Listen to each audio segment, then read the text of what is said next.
Հայաստանի հողային ռեսուրսների մոտ 70%-ը գյուղատնտեսական նշանակություն ունեն։ Գյուղատնտեսական բիզնեսով զբաղվողները հիմնականում եկամուտ են ստանում ջերմոցային տնտեսության զարգացման շնորհիվ։ Այս հարցում պետությունը գրեթե ոչ մի օգնություն չի ցուցաբերում, երբեմն էլ խանգարում է։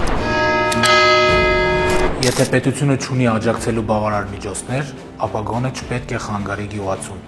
Սա է մեր գլխավոր սկզբունքը։ Կարևոր է նաև ոռոգման ջրի հարցի լուծումը։ Գյուղացին պետք է ունենա արտոնյալ պայմաններ բանկերից վարկեր ստանալու համար։ Հողերի և ջերմոցների օրինականացման համար պետք է սահմանվեն ողջամիտ գումարներ, այլ ոչ թե իշխանությունը կամայական թվեր սահմանի։ Հողը պատկանում է նրան, ով այդ հողի վրա բարիք է ստեղծում։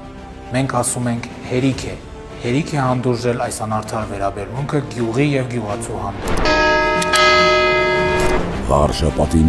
նոր ղեկավար, Մայր Հայաստանին հաղթանակ։ Գրիշա Հարությունյան, Դավիթ Կարապետյան, Հռիփսիմե Մկրտչյան։